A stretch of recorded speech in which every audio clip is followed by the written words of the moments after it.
So I always trim my puppies in the line trim when they're very young. I start trimming them and getting them used to grooming probably around 4.5 weeks. So one of the reasons I do it is so I can see their structure, and another reason is to socialize them to being groomed, because they have to be groomed. So the first thing is brushing. I always brush them backwards. Fluff up the hair, make sure you're getting to the skin. Pay special attention to the legs because their legs are really sensitive, and you want them to be socialized to having their legs brushed and groomed and trimmed and blown dry and all of that, right starting from day one when you get them home. Having the grooming table with this on it so you can have hands-free is kind of important. It makes it very easy unless you always have somebody there to help you. Like with the older dogs, make sure you get under their little arms. You want to brush them all over. This is good for getting them used to being touched, but also, of course, getting used to being groomed. So upside down, everywhere, their faces, inside their ears, but very gently and with a nice soft brush.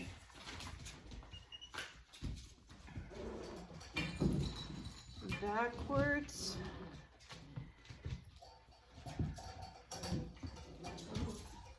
Yeah. He's already got his bum trimmed in the lion trim, but they grow so quickly right now. So typically you want to brush them when they're dry, and you want to clipper them when they're dry. And I usually, as you've seen in my adult videos, for the adult dogs, I usually clipper them before they go in the bathtub. So for the babies, my Andes clippers are really noisy, so I try and use, this is an Artero. It's a little temperamental, but it's quiet, as you can hear. So getting them used to the face, I usually point them away from me and surprise them.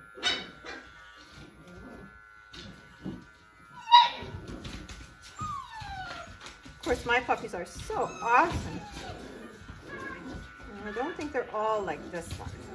He's a pretty good boy.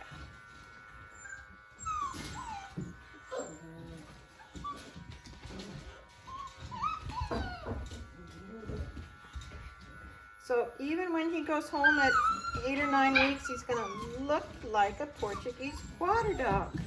Right there. Now he can see. You can see what he looks like.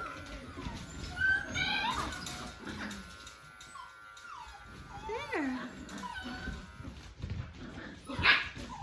Good boy. And there's your face all done. What a pretty boy. The kisses are very important.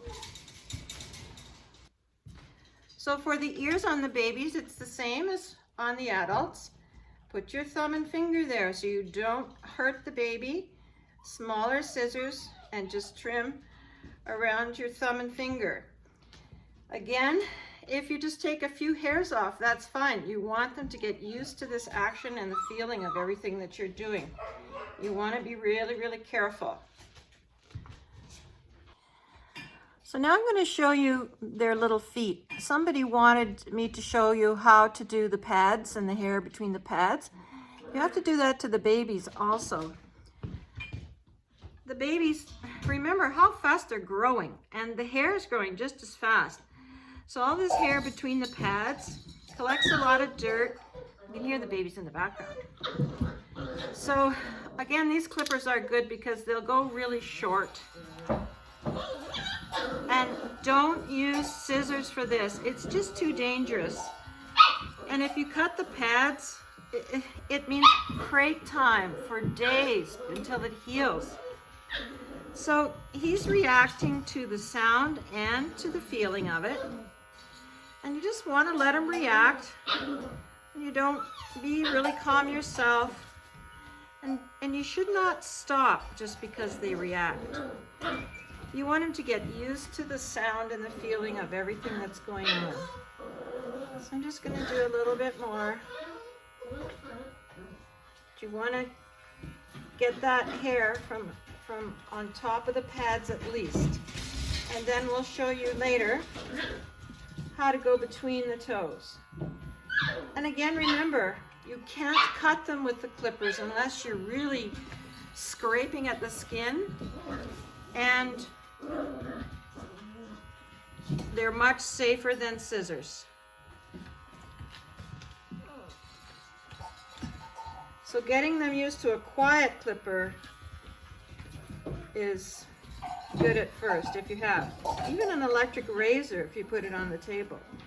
You see how he's kind of settling down a little bit now? They're so quick, it just takes them a couple minutes. So work through that time when they're getting a little bit anxious. Don't stop just because they're getting anxious. Just work through it, keep going in a quiet, calm manner, and until they'll just say, okay, I see what you're doing. Okay? The other thing on the babies that grows so fast is their nails. And everybody hates doing nails. Right, honey? So you can see on the nail, there's a little hook at the end. And then it gets wide again. You just want to take off that little hook. And you want to do it, I always suggest my people do the puppy nails almost every day. Mostly for socialization purposes, to get them used to what you're doing. So as an adult, they're just gonna stay there with you and not bat an eye when you do their nails. Again, the grooming table is, I don't know how people can do it without a grooming table. Once you're on the grooming table, it becomes their job. They know, okay, they know what's coming, and they expect to be groomed. You can do it on any other table, but like I say, you need more hands than you can't do it yourself. First thing is you want to be safe, and you never want to leave the puppy on the table by himself. So you never leave the table with the puppy on the table by himself. Okay, that's really important. So that's the feet for now.